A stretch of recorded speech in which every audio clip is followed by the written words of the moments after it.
Livro A Ilíada de Homero, canto 20.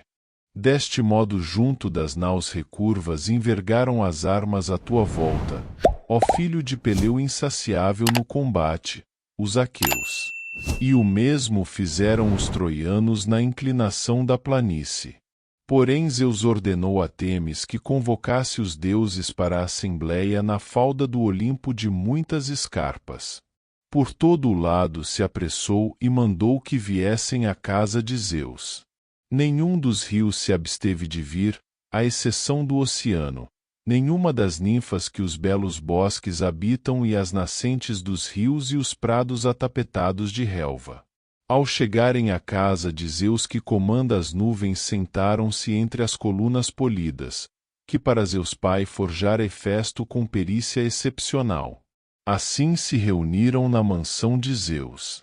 O sacudidor da terra não desobedecera à deusa, mas emergira do mar para junto deles. Sentou-se no meio dos deuses e indagou acerca do plano de Zeus. Por que razão, Senhor do trovão, convocaste o concílio dos deuses?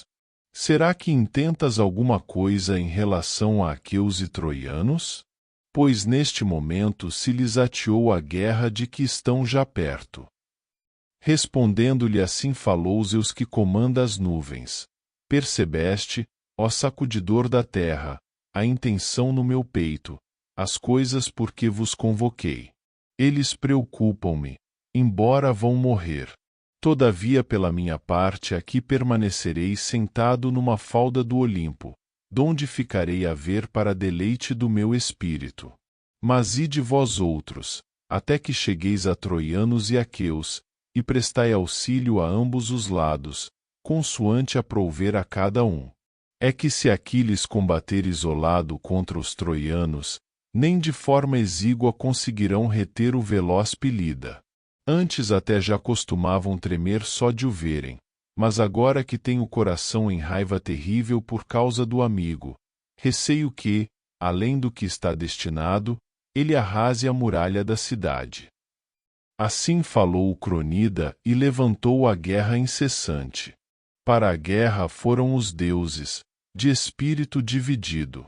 Hera foi para a conglomeração das naus com Palas Atena e Poseidon, sacudidor da terra, e o auxiliador Hermes, que a todos supera nas manhãs do espírito. Hefesto foi com eles, exultando na sua força, coxeando, mas as pernas por baixo dele eram ágeis. Mas para os troianos foram Ares do elmo faiscante, e com ele Febo da intonsa cabeleira e Ártemis a arqueira, e Leto e Xanto e Afrodite, a deusa dos sorrisos. Enquanto os deuses se mantiveram longe dos homens, eram os aqueus que venciam, porque Aquiles se mostrará, ainda que havia muito se abstivesse da luta dolorosa. Mas aos troianos deslaçou os membros o pávido tremor, apavorados, quando viram o Pilida de pés velozes refulgente nas suas armas, igual de Ares flagelo dos mortais. Porém quando os olímpios chegaram à turba dos homens, saltou a forte discórdia, incitadora das hostes, e Atena gritou, ora de pé junto da vala escavada fora da muralha, ora gritava alto junto das praias de rouco bramido. Do outro lado gritava Ares, semelhante a um negro furacão, ora em voz alta aos troianos do alto da cidadela, ora correndo junto do Simoente para as bandas de Calicolone. Deste modo os deuses bem-aventurados ambos os lados incitaram a colidir, e entre eles fizeram irromper pesada discórdia. Terrivelmente trovejou o pai dos homens e dos deuses das alturas, e debaixo deles fez Poseidon tremer a ampla terra e os píncaros escarpados das montanhas. Todos os sopéis tremeram do ida de muitas fontes e todos os cumes, tremeram a cidade dos troianos e as naus dos aqueus. Aterrorizou-se nas profundezas Hades, senhor dos mortos, com o medo saltou do trono e berrou, não fosse acontecer que Poseidon, sacudidor da terra, fendesse o solo e sua morada ficasse visível aos homens e aos deuses, morada medonha e bafienta, que os deuses odeiam. Tal era o barulho surgido à entrada dos deuses no combate. Pois frente a frente contra o soberano Poseidon estava Febo Apolo, com suas setas aladas, contra Ares Eniálio estava a deusa, Atena de olhos esverdeados, contra Hera se posicionou a caçadora das flechas douradas, Ártemis a arqueira, irmã do deus que age de longe, contra Leto se posicionou o forte auxiliador, Hermes, e contra Hefesto, o grande rio de fundos redemoinhos, a quem os deuses chamam Xanto, mas os homens, Escamandro. Deste modo contra os deuses saíram os deuses. Mas Aquiles queria sobretudo defrontar Heitor Priâmida na multidão. Era sobretudo com o sangue de Heitor que o coração lhe ordenava fartar Ares, guerreiro do escudo de boi. Porém Apolo estimulou Enéas, incitador das hostes, a defrontar o Pilida, e nele insuflou grande força.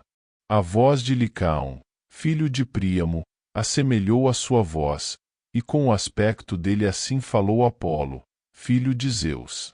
Ó Enéas, conselheiro dos troianos, onde estão as jactâncias, que bebendo teu vinho lançavas aos príncipes dos troianos, de que irias combater frente a frente com Aquiles, o Pilida? Respondendo-lhe assim retorquiu Enéas: Priâmida, por que razão me dizes a mim, que não o quero, que combata frente a frente com o presunçoso Pilida? Não será a primeira vez que defronto Aquiles de pés velozes, mas já antes ele me assarapantou com a lança do Ida, quando investiu contra as nossas manadas e arrasou Lirnesso e Pédaso. Porém Zeus salvou-me, ele que estimulou a minha força e tornou velozes os meus joelhos. Se assim não fosse, teria sido subjugado às mãos de Aquiles e Atena, ela que foi à frente dele e lá colocou a sua luz, dizendo-lhe para matar com a lança de bronze Léleges e troianos. Por isso não é possível a nenhum homem enfrentar Aquiles, pois a seu lado tem ele sempre um Deus, que afasta a desgraça. De si próprio voa o seu dardo, que não desiste até que penetre a carne de um homem. No entanto, se um Deus quisesse estender o termo da guerra equitativa, facilmente ele não me venceria, nem que dissesse ser todo feito de bronze. Respondendo-lhe assim falou o soberano Apolo, filho de Zeus. Ó herói, reza então tu aos deuses que são para sempre. Pois de ti dizem que nasceste de Afrodite, filha de Zeus, ao passo que ele nasceu de uma deusa menor. Tua mãe é filha de Zeus, a mãe dele, filha do velho do mar. Leva contra ele o bronze renitente, nem deixes que de todo ele te demova com ameaças e palavras insultuosas. Assim dizendo, insuflou grande força no pastor do povo, atravessou as fileiras dianteiras armado de bronze cintilante. Mas o filho de Anquises, a era de alvos braços, não passou despercebido, ao defrontar o Pilida na chusma de homens. A deusa reuniu os deuses e no meio deles assim disse: Considerai agora vós, ó Poseidon e Atena, nos vossos espíritos, como se passarão esses atos. Enéas, que aqui vedes, avança armado de bronze cintilante contra o Pilida. Foi Febo Apolo que o enviou. Mas pela nossa parte repulsemo-lo para trás.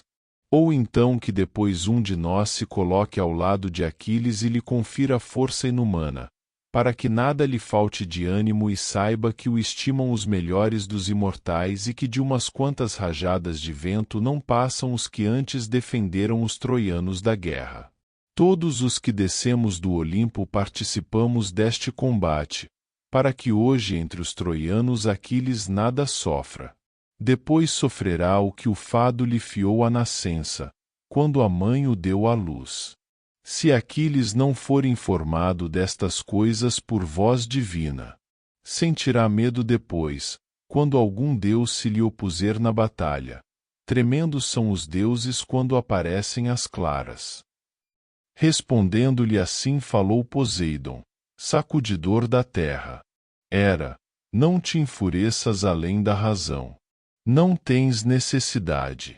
Eu não quereria que puséssemos em conflito os deuses contra nós, os outros, visto que somos muito superiores. Mas pela nossa parte afastemo-nos e sentemo-nos fora do caminho numa atalaia. A guerra é aos homens que compete. Porém se Ares ou Febo Apolo derem início à luta ou se impedirem Aquiles e não o deixarem combater, então que surja também da nossa parte o conflito da refrega. E penso que rapidamente se separarão e voltarão ao Olimpo para a reunião dos deuses, subjugados forçosamente pelas nossas mãos. Assim falando, abriu caminho o deus de cabelos azuis até a muralha amontoada do divino Héracles, a alta muralha que para ele os troianos e Palas Atena haviam construído para que lá se abrigasse do famoso cetáceo, quando o monstro marinho o perseguiu da praia até a planície. Foi aí que se sentaram Poseidon e os outros deuses, e em volta dos ombros puseram uma nuvem opaca. Os deuses do outro lado sentaram-se nas faldas de Calicolone em torno de ti, ó Febo arqueiro, e de Ares, saqueador de cidades. Assim ficaram sentados, cada um do seu lado, congeminando planos, porém ambas as partes se recusavam a iniciar a guerra dolorosa, mas eu sentado nas alturas a ordenara. Toda a planície se enchera de homens e de cavalos e refugia de bronze. A terra ressoava debaixo dos pés, ao embaterem uns contra os outros.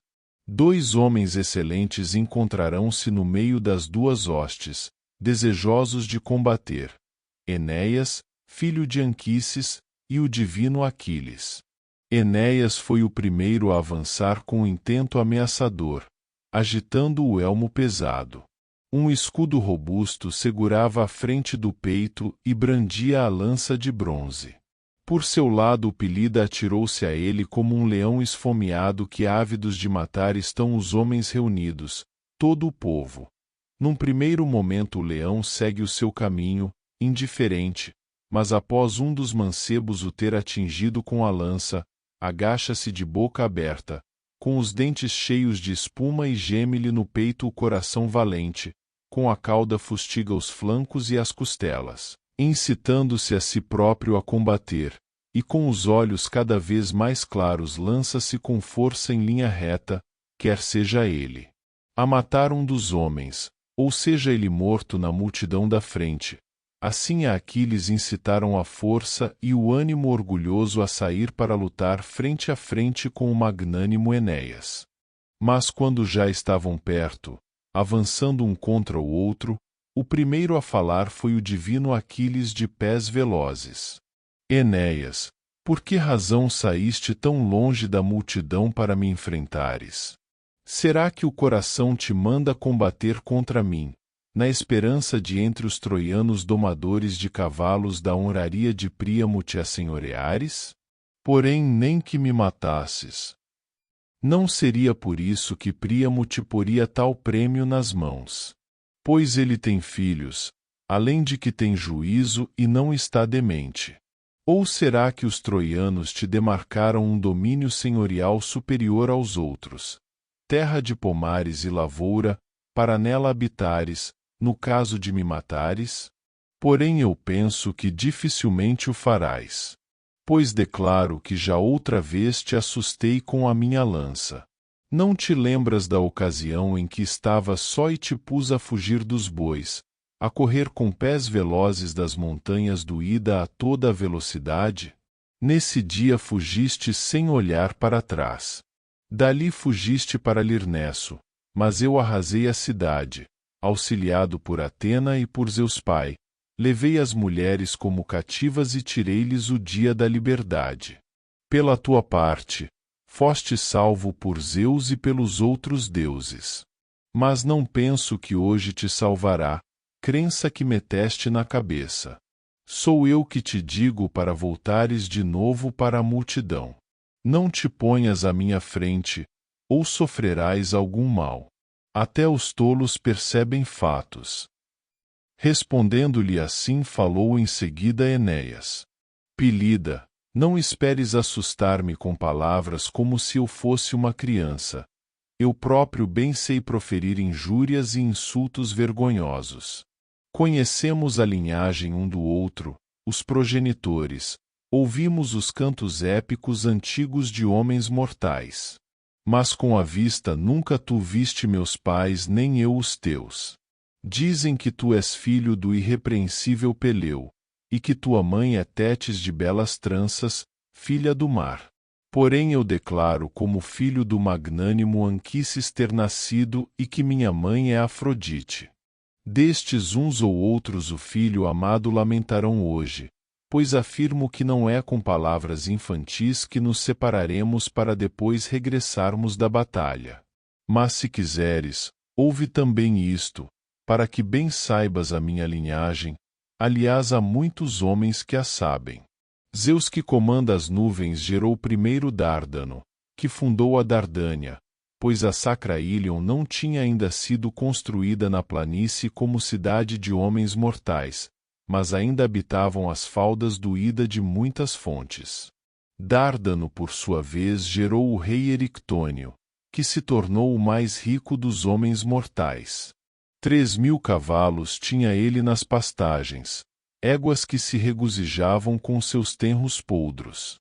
Destas enquanto pastavam se enamorou o Bóreas e cobriu-as assemelhando-se a um garanhão de crinas azuis. As éguas emprenharam e pariram 12 poldras, as quais ao saltitarem sobre a terra dadora de cereais corriam sobre o grão cimeiro das espigas sem as quebrar, e quando saltavam sobre o vasto dorso do mar corriam por cima das ondas do mar salgado. Erictônio gerou Tros como soberano dos troianos, e de Tros nasceram 3 filhos irrepreensíveis: Ilo, Assáraco e o divino Ganimedes, ele que foi o mais belo de todos os homens mortais. Arrebataram-no os deuses para servir o vinho a Zeus por causa da sua beleza, para que vivesse entre os imortais. Ilo gerou como filho o irrepreensível Laomedonte, e Laomedonte gerou Titono, Príamo, Lampo, Clício e Iquetaon, Vergôntia de Ares. Assáraco gerou Capes e este gerou Anquises. E Anquises gerou-me a mim, Príamo, Heitor divino. Ora desta linhagem e deste sangue afirmo provir. Quanto ao valor, é Zeus que para os homens o aumenta ou diminui, conforme entende, pois ele é superior a todos. Mas não fiquemos aqui dizendo estas coisas como crianças, parados no meio do aterrador combate. Ambos teríamos muitos insultos a proferir, muitos mesmo, nem uma nau de 100 bancos lhes carregaria o peso. Ágil no linguajar é a língua dos homens, e discursos há muitos, de todos os gêneros. Grande é o alcance das palavras aqui e ali. Seja qual for a palavra que disseres, essa mesma ouvirás. Mas por que razão temos necessidade de com insultos e injúrias nos injuriarmos um ao outro, como se fossemos mulheres? Elas que depois de se enfurecerem em conflito devorador da alma saem para o meio da rua a injuriarem-se umas às outras, com muitas palavras verdadeiras e falsas. É a raiva que as impele. Mas a mim que estou ávido de combater não me desviarás com palavras, antes que tenhamos pelejado com o bronze. Ponhamo-nos rapidamente à prova com as lanças de bronze à ponta. Falou, e contra o escudo terrível e medonho de Aquiles arremessou a lança possante. O grande escudo ressoou em torno da lança. O Pelida com mão firme segurou o escudo à sua frente, temeroso.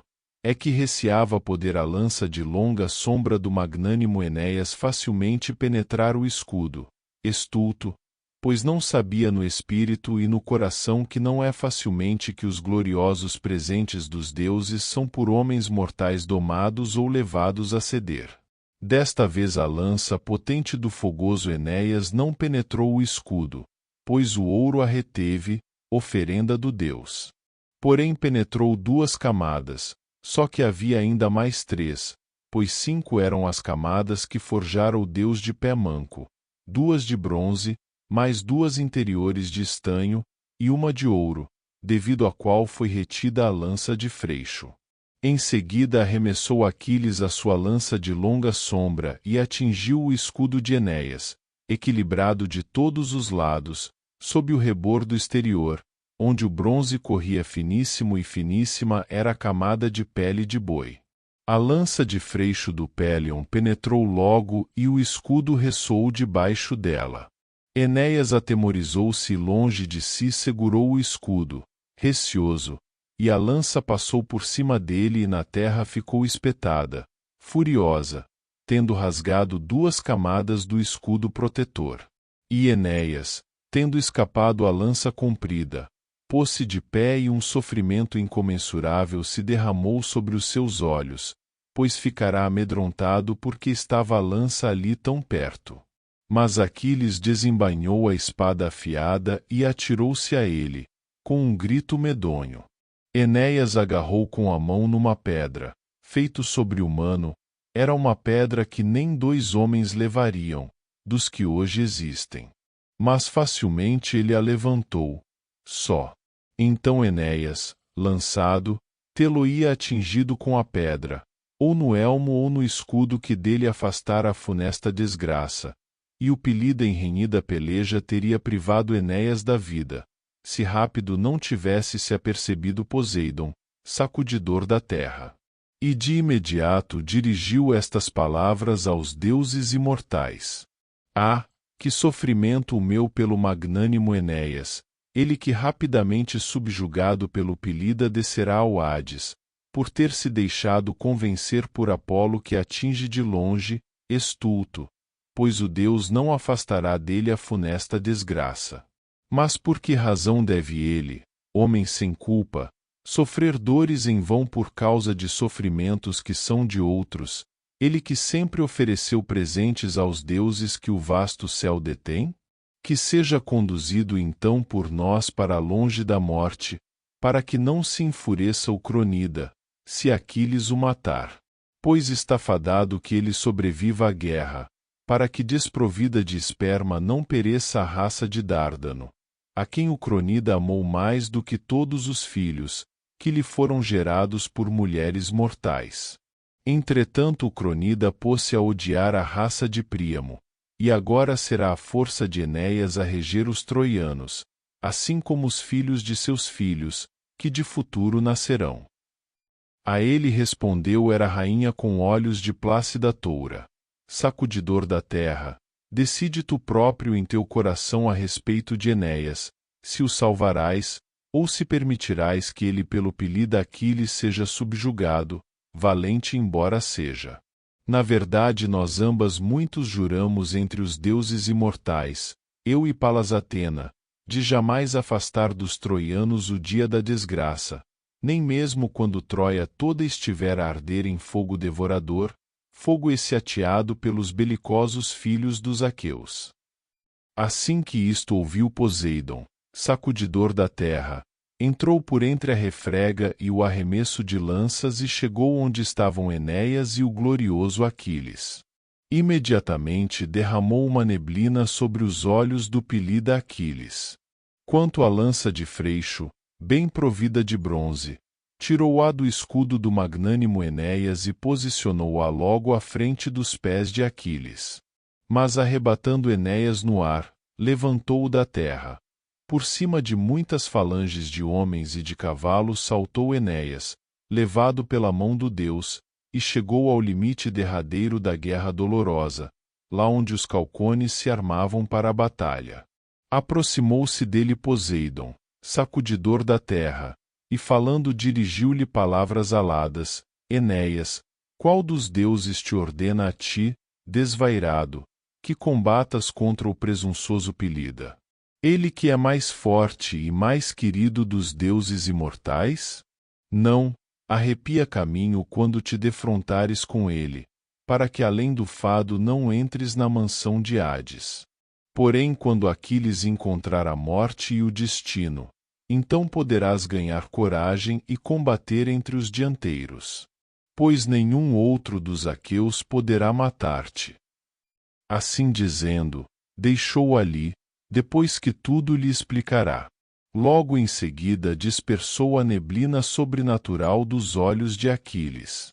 Ele fixou intensamente a vista com os olhos e agitado assim disse ao seu magnânimo coração: Ah, foi grande o prodígio que viram os meus olhos, a minha lança jaz aqui sobre a terra, mas nenhum homem eu vejo, contra quem eu a arremessei, ávido de o matar.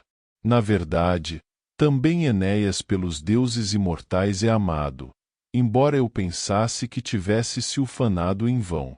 Que siga o seu caminho. Não terá ânimo de novamente me pôr à prova, contente como está agora de ter fugido à morte. Mas vá, depois de chamar pelos danos aos amantes da guerra, sairei para pôr à prova alguns dos outros troianos. Disse e saltou para o meio das fileiras, ordenando a cada um: Não vos mantenhais longe dos troianos, ó divinos aqueus, mas que homem vá contra homem, ávido de combater, difícil é para mim, por mais valente que eu seja, enfrentar tantos homens e combater contra todos. Nem Ares, que é Deus imortal, nem Atena controlaria e aguentaria as mandíbulas de uma refrega destas, mas tanto quanto eu puder alcançar com mãos e pés e força, afirmo eu que não cederei nem exiguamente, mas atravessarei a eito a fileira deles, e não penso que se alegrará nenhum dos troianos que chegar perto da minha lança. Assim falou para os encorajar. E aos troianos o glorioso Heitor chamou com um grito e declarou que ia enfrentar Aquiles. Troianos de elevado ânimo, não tenhais medo do Pilida, com palavras também eu combateria até contra os deuses imortais, mas com a lança é mais difícil, visto que são muito mais fortes. Aquiles não fará cumprir todas as suas palavras, mas cumprirá uma parte, ficando a outra por cumprir. Para o enfrentar sairei, ainda que ao fogo se assemelhem suas mãos, e se ao fogo se assemelham as mãos, a força é ao ferro faiscante. Assim falou para os encorajar. E defronte ergueram as lanças os troianos, confusa se misturou a fúria e levantou-se a grita. Foi então que a Heitor disse Febo Apolo, aproximando-se: Heitor, de forma alguma combatas contra Aquiles, mas aguarda-o na multidão e no clamor do combate, para que contra ti ele não arremesse ou desfira um golpe. Assim falou, e Heitor voltou de novo para a chusma de homens, receoso, quando ouviu a voz do Deus que lhe falava. Aquiles atirou-se aos troianos com o espírito vestido de força e gritou de modo medonho. Primeiro matou Ifítion, valente filho de Otrinteu, condutor de numerosas hostes, a quem uma náiade dera a luz para Otrinteu saqueador de cidades debaixo do tmolo coberto de neve, na terra fértil de Ida. Arremetendo contra ele atingiu-o com a lança o divino Aquiles no meio da cabeça, e todo o crânio se partiu em dois. Tombou com um estrondo e sobre ele exultou o divino Aquiles. Jaz, ó filho de Otrinteu, mais temível dos homens, aqui tiveste a tua morte, porém o nascimento foi no lago Gigeu, onde fica o domínio dos teus antepassados, em Ilo Piscoso e no ermo cheio de redemoinhos. Assim falou, ufano, mas a escuridão cobriu os olhos do outro, cujo corpo foi massacrado pelas rodas dos carros dos aqueus na refrega dianteira. Depois dele Aquiles matou Demolionte, valente baluarte da batalha, filho de Antenor, penetrando-lhe a testa através do elmo com bocetes de bronze. Porém o elmo de bronze não reteve a lança, mas através dele penetrou a ponta e estilhaçou o osso. Os miolos por dentro ficaram todos borrifados, e assim subjugou quem contra ele arremetia. Em seguida, a Hipodamante, quando saltava do carro para fugir à sua frente, atingiu nas costas com a lança. Ao expirar, o ânimo saiu-lhe um bramido, como o bramido do touro arrastado em torno do altar do soberano de hélice, quando o arrastam mancebos, para gáudio do sacudidor da terra. assim bramiu ele quando o espírito altivo lhe deixou os ossos. Porém Aquiles perseguiu com a lança o divino Polidoro, filho de Príamo, a quem o pai não deixava combater, porquanto entre seus filhos era ele o mais novo e por ele era o mais amado, a todos vencia na corrida. Mas agora na sua estultícia, para exibir a excelência dos pés, correu por entre os dianteiros até perder a sua vida. Atingiu-o com o arremesso da lança Aquiles de pés velozes no meio das costas enquanto corria, onde as pregadeiras douradas do cinturão se juntavam por baixo da couraça. A ponta da lança penetrou diretamente o umbigo e ele tombou de joelhos com um gemido. Uma nuvem escura veio cobri-lo e ao tombar segurava os intestinos nas mãos. Quando Heitor se apercebeu de que o irmão Polidoro segurava os intestinos nas mãos, tombado por terra, uma neblina sobre os seus olhos se derramou. E já não aguentou estar longe do combate, mas saiu contra Aquiles brandindo a lança afiada, qual labareda, porém Aquiles, ao vê-lo, logo saltou e proferiu uma palavra ufanosa.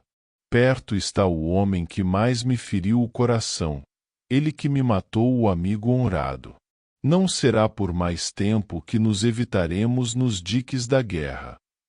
Falou, e com sobrolho carregado disse ainda ao divino Heitor: aproxima-te, para que atinjas depressa os nós do morticínio. Mas sem medo lhe deu resposta Heitor do elmo faiscante: Pilida, não esperes assustar-me com palavras como se eu fosse uma criança. Eu próprio bem sei proferir injúrias e insultos vergonhosos. Sei que tu és valente e que eu próprio sou muito mais fraco. Mas estas coisas assentam sobre os joelhos dos deuses. Se eu, embora mais fraco, te privarei da vida com o arremesso da lança, já que anteriormente afiada se revelou a minha arma. Assim dizendo, apontou e arremessou a lança, mas Atena com um sopro a desviou para trás do glorioso Aquiles, respirando ao de leve. A lança voltou para o divino Heitor e caiu-lhe à frente dos pés. Porém Aquiles atirou-se a ele furiosamente, ávido de o matar, emitindo um berro medonho. Mas Apolo arrebatou Heitor assaz facilmente, como é próprio de um deus, e ocultou-o em denso nevoeiro. 3 vezes se lançou em seguida o divino Aquiles de pés velozes com a bronzea lança, 3 vezes deu estocadas no fundo nevoeiro. Mas quando pela 4ª vez contra ele se lançou como um deus, deu um grito terrível e proferiu palavras aladas. De novo fugiste da morte, ó cão, mas deveras perto de ti chegou a desgraça. Agora mais uma vez te salvou Febo Apolo, a quem deves rezar quando te metes entre o arremesso de lanças. Mas na verdade acabarei contigo da próxima vez que te encontrar, se porventura comigo algum dos deuses estiver como auxiliador. Agora irei novamente atrás de outros, de quem me surgir à frente. Disse e atingiu Dríops no pescoço com uma estocada da lança. Ele caiu-lhe à frente dos pés. Mas Aquiles deixou jazente e acabou com Demuco, filho de Filector, homem alto e forte, atingindo-o no joelho com a lança. Seguidamente desferiu-lhe um golpe com a espada possante e privou-o da vida. Lançou-se depois contra Laógono e Dárdano, filhos de Biante. Atirou ambos ao chão do carro de cavalos e a um atingiu com a lança, ao outro, com a espada. Porém Tros, filho de Alastor, veio agarrar-lhe os joelhos, na esperança de que ele o tomasse e deixasse vivo, não o matando por compaixão para com um jovem coetâneo, estulto, pois uma coisa ele não sabia, convencê-lo não conseguiria. É que de coração doce e de espírito brando não era aquele homem, mas feroz. Ora Tros abraçou-lhe os joelhos com os braços, desejoso de lhe dirigir súplicas. Mas Aquiles enterrou-lhe a espada no fígado. Para fora lhe deslizou o fígado e o negro sangue que dele provinha encheu-lhe o peito. A escuridão cobriu-lhe os olhos quando a vida lhe faltou. Porém Aquiles aproximou-se de Múlio e golpeou-o no ouvido. Através do outro ouvido, atravessou a ponta de bronze. Depois ao filho de Agenor, Équeclo, atingiu em pleno na cabeça com a espada provida de punho e todo o gume ficou quente de sangue. Sobre os olhos do outro desceu a morte purpúrea e o fado poderoso. A Deucalião seguidamente, onde se juntam os tendões do cotovelo. Foi aí que o penetrou através do braço com a ponta de bronze. Mas ele aguentou de braço pesado, olhando a morte de frente. Aquiles desferiu-lhe no pescoço um golpe com a espada, atirando para longe a cabeça com o elmo. O tutano jorrou da coluna vertebral, o corpo estatelado no chão. Mas Aquiles foi atrás do filho irrepreensível de Peiris, Rigmo, ele que viera da Trácia de férteis sulcos. Com um arremesso da lança o atingiu no meio do corpo e no seu ventre se fixou o bronze. Caiu do carro. Enquanto o escudeiro Arito virava os cavalos, Aquiles trespassou-lhe as costas com a lança afiada, atirando-o do carro. Os cavalos desataram a correr, tresloucados. Tal como quando nas fundas clareiras de uma sedenta montanha lavra um fogo assombroso, e toda a floresta profunda arde e em todas as direções o vento faz rodopiar as chamas. Assim com a lança por toda a parte corria Aquiles como um deus, pressionando os que chacinava. E a terra corria negra de sangue. Tal como quando alguém atrela touros de amplas frontes para pisar a branca cevada numa eira bem construída e depressa se pisam os grãos debulhados sob os pés dos bois a mugir. Assim os cavalos de casco não fendido do magnânimo Aquiles pisaram tanto cadáveres como escudos, com todo o eixo do carro salpicado de sangue por baixo e os rebordos do carro, pois saltavam contra eles os salpicos das patas dos cavalos e das rodas. Porém o Pilida continuou em frente para obter a glória, e de sangue estavam borrifadas suas mãos invencíveis. Parabéns por chegar até o final deste audiolivro. Nós gostaríamos que você compartilhasse o seu saber conosco, escrevendo nos comentários do vídeo sobre os assuntos abordados no livro, para podermos debater ideias, insights e sugestões. Se você gostou do livro, deixe seu like e inscreva-se no nosso canal para não perder nenhum audiolivro. Obrigado por fazer parte da nossa comunidade.